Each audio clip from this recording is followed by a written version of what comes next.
The screen went black in the middle of the demo, and before anyone could even breathe, the CEO's voice cut through the room like a blade.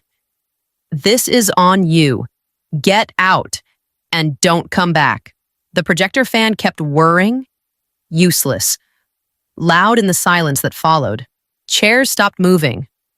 Someone near the back lowered their laptop halfway, then froze. I stood there with my hand still resting on the conference table, staring at my own reflection in the dead screen while every pair of eyes shifted toward me. Security was already at the door. That was the first thing that felt wrong. "I told you this system was fragile," the CEO continued, not raising his voice, not looking at the client. "You said it was ready. You were wrong." My laptop was lifted out of my bag before I could reach for it. An IT badge flashed. Someone asked for my access card. Another voice, clipped and efficient, told me my personal drive would be wiped immediately per protocol. Not company files. Personal. The Fortune 500 client cleared his throat. "Hold on. Wasn't she the one who fixed the breach last year?" The CEO didn't hesitate. "That's irrelevant. She doesn't have the experience for this level." I felt heat rush up my neck, then drain just as fast. The contract binder on the table was closed with a soft, final sound. No signatures, no discussion. Just gone. As I was guided toward the door, the room blurred at the edges, not from panic, but from the speed of it all. My name is Maribel Knox. I am 42 years old. The thought landed hard, uninvited, as if my own mind was checking whether someone my age could really be erased this quickly. In the hallway, HR pressed a tablet into my hands. Liability language, responsibility clauses, a place to sign. I didn't touch it. This story is a work of fiction created by our writing team. Behind me, the door to the conference room closed. I could hear voices again. Already moving on. Already reassigning the damage. My badge was dropped into a plastic bin like something confiscated at an airport. I kept walking, because stopping would have meant admitting that this felt less like a firing and more like an extraction. And I couldn't stop thinking about one thing as the elevator doors slid shut. Why did they need me gone so fast? Like evidence. The tablet was still warm when HR slid it back across the table. Closer this time. As if distance alone had been the problem. "This keeps your record clean," she said, tapping the signature line. "It says you accept responsibility for the outage." Standard language, I scrolled. The words were careful. Total responsibility. No mitigating factors. No shared accountability. My name appeared 6 times. The CEO's appeared nowhere. "I need access to the incident logs," I said. Her smile didn't move. "Those are being reviewed." I checked the timestamps anyway. The outage was listed as starting 3 minutes earlier than I remembered. 3 minutes before I'd even touched the console. I scrolled again. The entry showing my warning email from last week, the one flagged urgent, was gone. I sent a risk notice. I said, "It should be here." She folded her hands. If it was relevant, it would be, outside the glass wall. People who used to sit beside me stared at their screens like they'd never seen my face before. One of them caught my eye, then stood up and walked away. Phone already to his ear. "Sign it," HR said, lowering her voice. "Or legal gets involved." I didn't look up. Legal already is.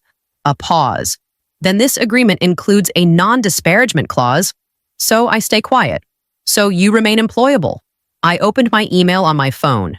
The message I'd sent at 2:13 in the morning, the subject line marked critical, now returned an error when I tried to forward it. Not archived, not deleted, gone. If this was truly my fault, why was the evidence erased so carefully? HR pushed the tablet again. "There's also language about future disclosures." "Blacklisting," I said. She didn't deny it. She just stood, collecting her pen. "Already done with me. You have until end of day." The door opened behind her. Security glanced in. Waiting. I slid the tablet back without signing and stood up. As I passed the row of desks, someone whispered my name, then stopped when another chair scraped back.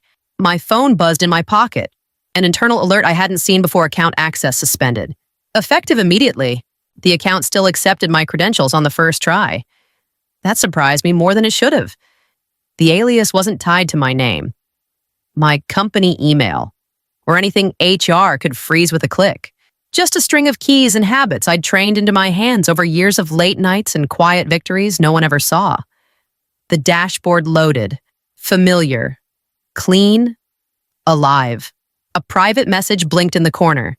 Payment confirmed. Vulnerability accepted. Another bug bounty cleared.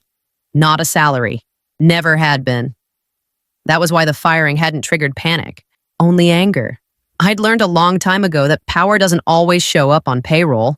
I pulled up the old repository, the one I'd written before the system had a name people recognized, before committees, before executives started optimizing things they didn't understand.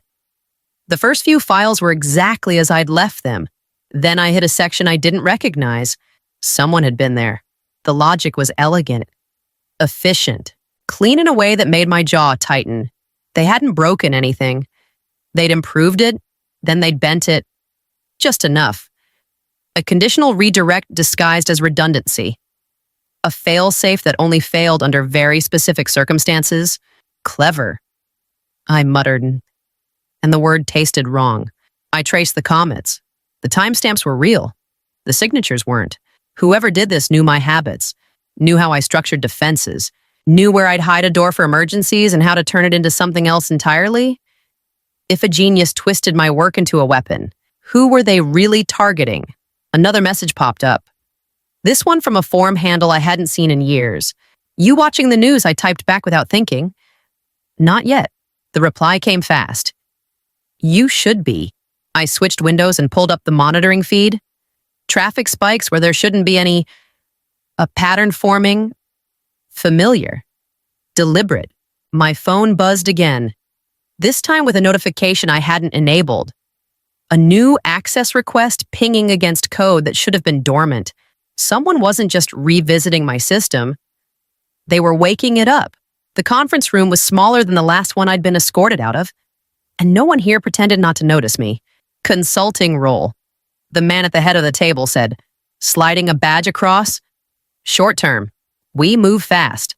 I looked up, and recognition hit before I could stop it. The jawline. The deliberate stillness. The way his eyes measured instead of greeted. I'd seen that face across a stage once, smiling through clenched teeth while my former CEO took credit for a system I'd built. Rival wasn't strong enough. This was someone who kept score. You already know why I'm here, I said. A corner of his mouth lifted. You wouldn't be sitting there if I didn't. The screens came alive. Diagrams bloomed across them, layered and precise. My pulse ticked faster with each node. I leaned in, then froze. That routing pattern. I said, who designed it? Does it look familiar? Someone asked from the far end. Too casual. It shouldn't exist anymore. The CEO's fingers drummed once on the table. We like resilient systems. This isn't resilience. I said, it's a trigger. Silence. Not confusion. Calculation. I traced the architecture with my eyes. The redundancies, the graceful failure paths. The door I'd built years ago to keep things alive in a worst-case scenario now wired to wake under pressure. Not protect against it. You're positioning this to activate, I said, on purpose. The CEO leaned back. You design something well enough, someone will eventually use it. For what? The question came out sharper than I meant. He didn't answer. He just watched me, waiting.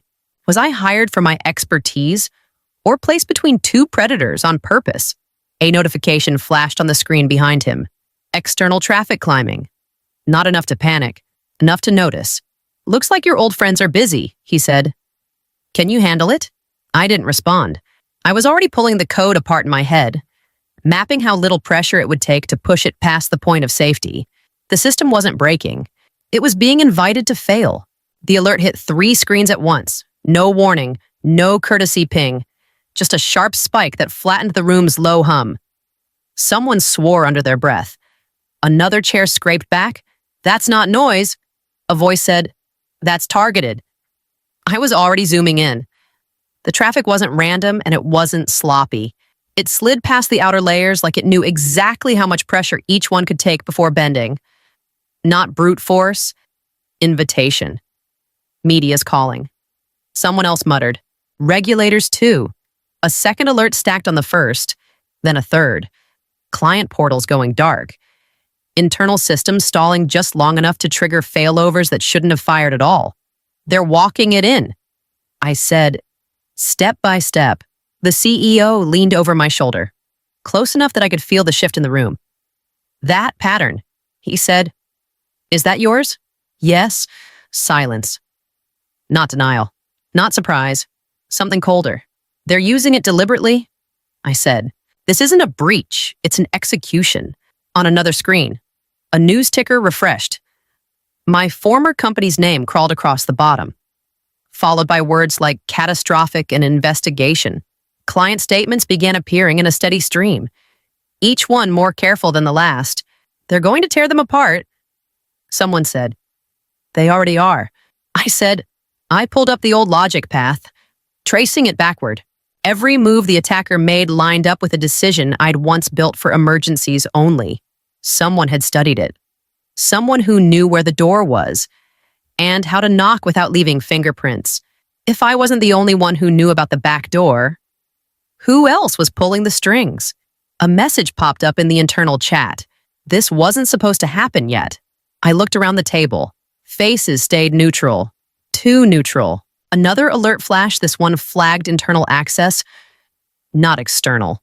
A familiar signature pattern flickered, then vanished, like someone testing whether I was paying attention. The CEO straightened.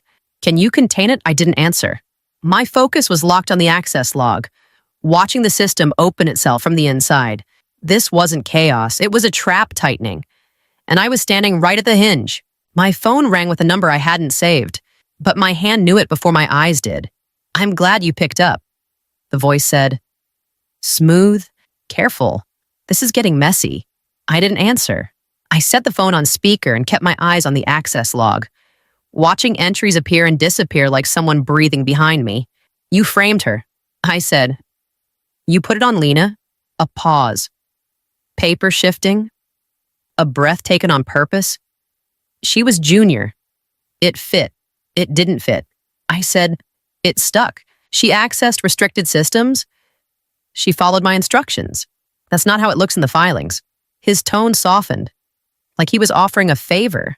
They're preparing charges, real ones. My throat tightened.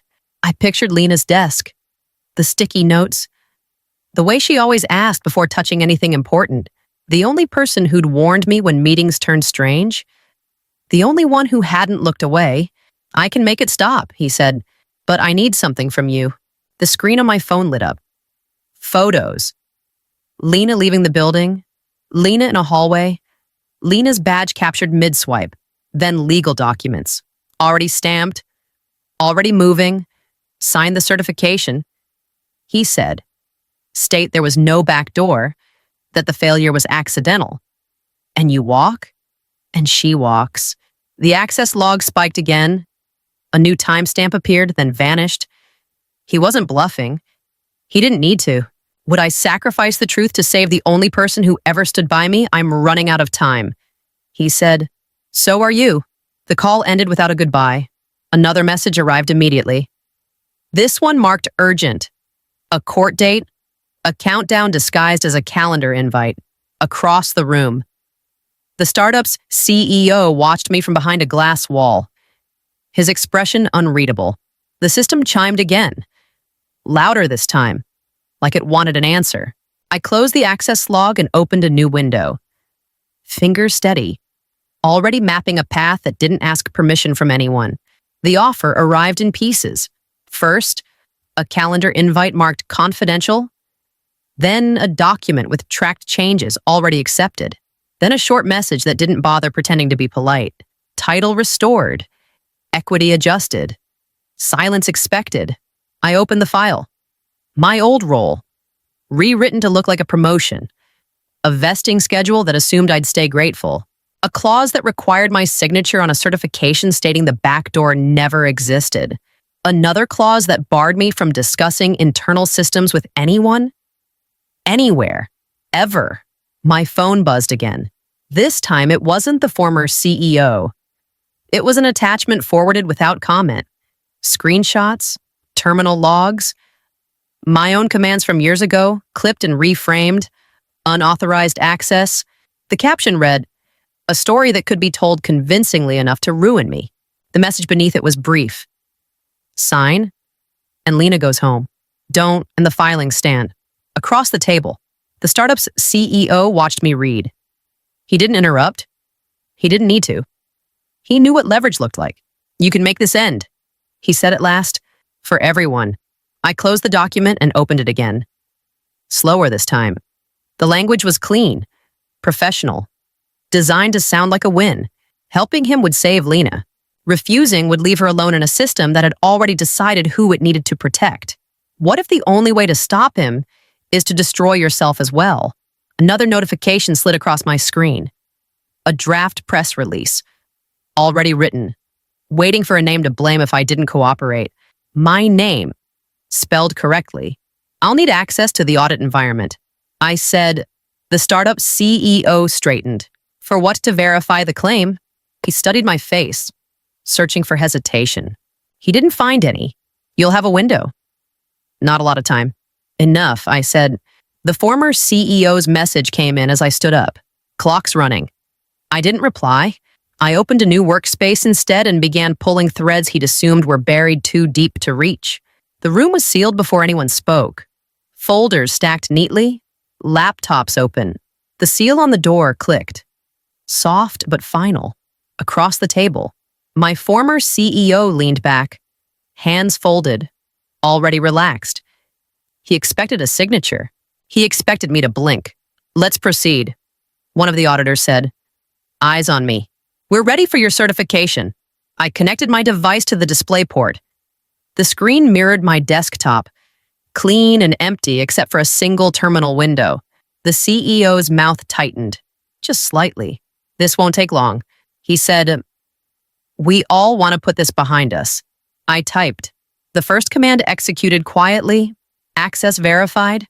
A second command pulled a map of the system's core, layers unfolding in real time. A few heads leaned forward. "That pathway," someone murmured. "It shouldn't be active." "It isn't." The CEO cut in. "She's misreading." I pressed enter. The logic bomb didn't announce itself. It never did. 5 years ago, I'd written it to sleep until a very specific condition was met. The condition was greed. Expressed as certainty, the screen filled.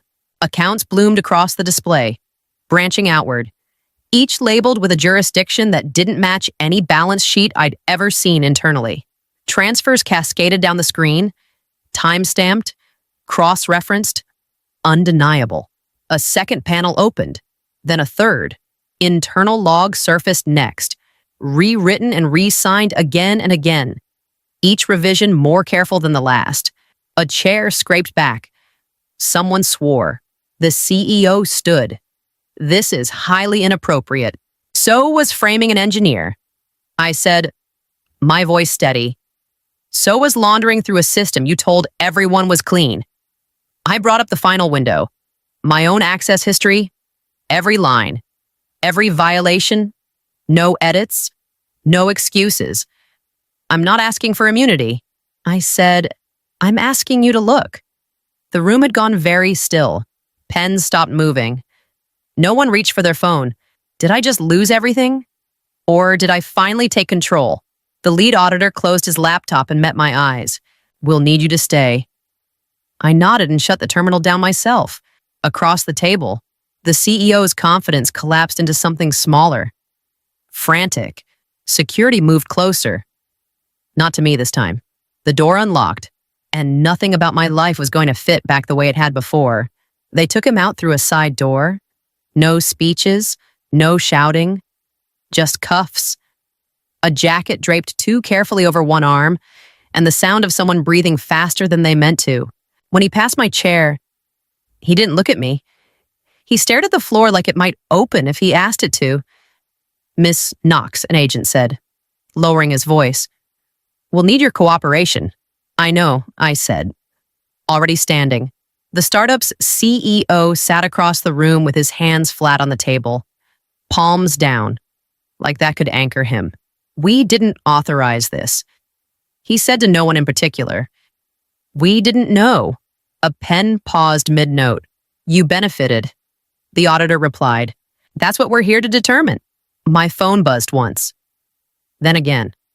Messages stacked without opening contracts paused. Meetings canceled. Invitations withdrawn. A familiar pattern. Different room. Another agent leaned in.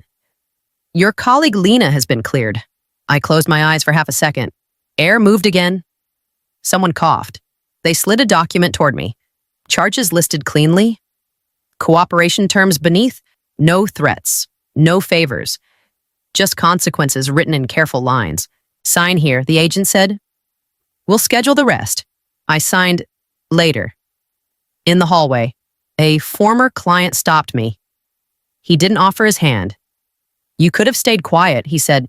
You didn't have to burn everything. What do you build after burning every bridge on purpose? I built what I could live with. I said and kept walking. By evening, my calendar was empty. My inbox quiet in a way it hadn't been in years. Then a new message arrived from an address I didn't recognize. Subject line blank. We should talk. Not everyone wants you gone. I didn't delete it. I didn't reply. I opened my laptop and started a new file. Cursor blinking. Waiting for whatever came next, I didn't ask permission. The repository went live before dawn. Public, readable, forkable. Every safeguard documented. Every failure mode explained in plain language. No owner, no lock. No quiet corner where someone could twist it back into a weapon. A message popped up almost immediately. You're sure about this? Yes. Another followed. Sharper. This kills our leverage. Good. I watched the activity counter climb. Not vanity, verification. The work was out of my hands now, where it belonged. When the call came from legal, I let it ring. When a former partner texted a single word reckless, I muted the thread. Later, by the water, the day started without waiting for me. A runner passed, earbuds in, not looking back. My phone vibrated once more. A short note from Lena. They dropped it. I'm free. I replied with a thumbs up and nothing else. We both knew that was enough. The last message I answered came from someone who used to outrank me. You could have rebuilt quietly. I rebuilt openly. Silence followed. The kind that means the conversation is over. I closed the laptop and stood there until the noise inside me settled. They had tried to erase me by controlling the story. I erased the system that made that possible. Here's the lesson I earned the hard way if a system only works when you stay quiet. It isn't worth saving. Protect your name, draw the line. When the cost of silence becomes your self-respect, pay the other price. Thanks for staying with me through this. If this story hit close to home, I'd like to hear what you think. Leave a comment and share your take. And if you want more stories like this, follow along. I'll be here.